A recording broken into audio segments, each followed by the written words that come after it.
What if I told you that over 2,000 years ago, one man scared the most powerful country in the world so badly that parents used his name to frighten their children? And he didn't have guns. He didn't have tanks. He had elephants. By the end of this story, you're going to understand how Hannibal almost defeated mighty Rome and why his name still echoes through history like a warning. Hannibal was born in a city called Carthage, in North Africa. A long time ago, Carthage and Rome were like two giant rivals fighting over who would control the Mediterranean Sea. They had already fought one big war, and Carthage lost. They lost money, land, and pride. When Hannibal was just a young boy, his father took him to a temple and made him promise something serious, to always be an enemy of Rome. Imagine being 10 years old and promising to take down the strongest nation on earth. That promise shaped his whole life. As Hannibal grew up, he didn't just become brave, he became brilliant. He studied Rome's army. Roman soldiers were famous for being strong and organized. They marched in tight formations with shields locked together. They followed orders perfectly. They were like a moving wall made of metal and discipline. Most enemies tried to fight Rome head-on. Hannibal had a different idea. Instead of attacking Rome by sea like everyone expected, he decided to attack from land. But not the easy way. He marched his army from Spain, across southern France, and over the Alps. Yes, the Alps. Those giant, freezing mountains covered in snow. And yes, he brought elephants. Imagine climbing icy mountains without modern jackets, boots, or GPS. His soldiers slipped on ice. Some froze in the cold. Others were attacked by mountain tribes along the way. Many didn't survive the journey. It was one of the hardest marches in military history. But when Hannibal and his surviving army finally came down from the mountains into Italy, Rome was completely shocked. They had prepared for ships. They had not prepared for elephants walking out of snowy mountains. Before Rome could fully react, Hannibal started winning battles. In one fight near a river called Trebia, he tricked Roman soldiers into crossing freezing water early in the morning.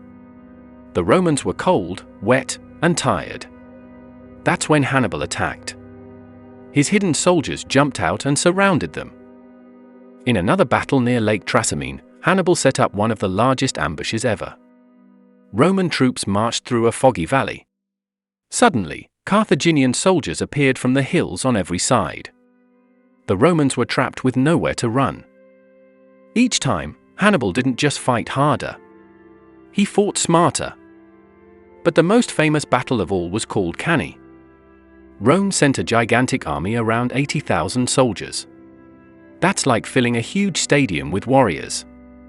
They were confident. They thought sheer numbers would crush Hannibal. Hannibal had fewer soldiers. So he used a clever trick. He placed his weaker troops in the center and his strongest troops on the sides. When the battle started, the Romans pushed forward and forced the center backward. It looked like Hannibal's army was losing. But it was part of the plan. As the Romans crowded into the middle, Hannibal's stronger soldiers on the sides curved inward. His cavalry soldiers on horseback defeated the Roman cavalry and attacked from behind. The Roman army was surrounded from all directions. Front, back, left, right. They couldn't escape. It was one of the worst defeats Rome had ever suffered. Tens of thousands of Roman soldiers died in a single day. Important leaders were lost. The city panicked. Many believed Hannibal would now march straight to Rome and destroy it. But he didn't. Historians still debate why. Maybe he didn't have enough equipment to break through Rome's walls. Maybe he needed more reinforcements. Instead of attacking the city directly, Hannibal hoped Rome's allies would lose faith and join him. Some cities did switch sides. But most stayed loyal to Rome. And this is where Rome showed something powerful. Rome refused to quit. Instead of rushing into another big battle, they changed their strategy. A Roman leader named Fabius decided to avoid direct fights with Hannibal. Instead, Roman forces followed him, cut off supplies, and slowly wore him down. People called Fabius cowardly at first. They wanted quick revenge. But his patient strategy kept Rome alive. Meanwhile, Rome rebuilt its armies. They trained new soldiers. They refused to surrender. Then a young Roman general named Scipio came up with a bold plan. Instead of chasing Hannibal in Italy, he attacked Carthage itself. Now the war moved to Africa. Hannibal was called back home to defend his city.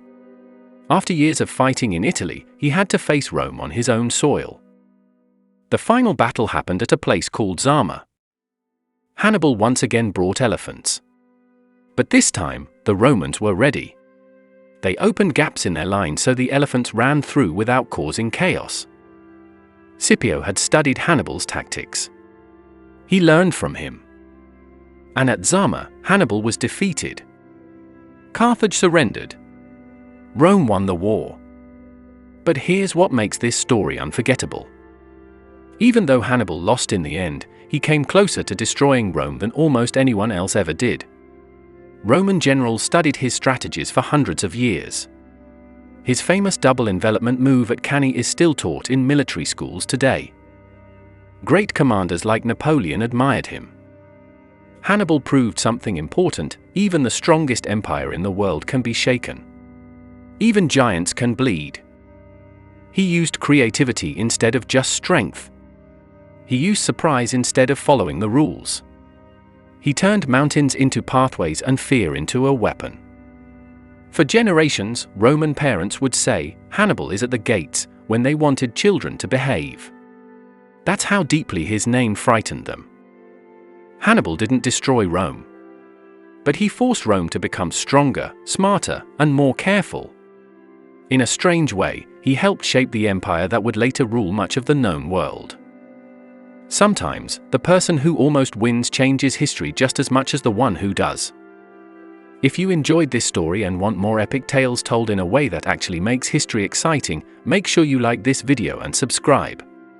And if you think marching elephants over frozen mountains is wild, wait until you hear what other ancient leaders dared to do in our next adventure.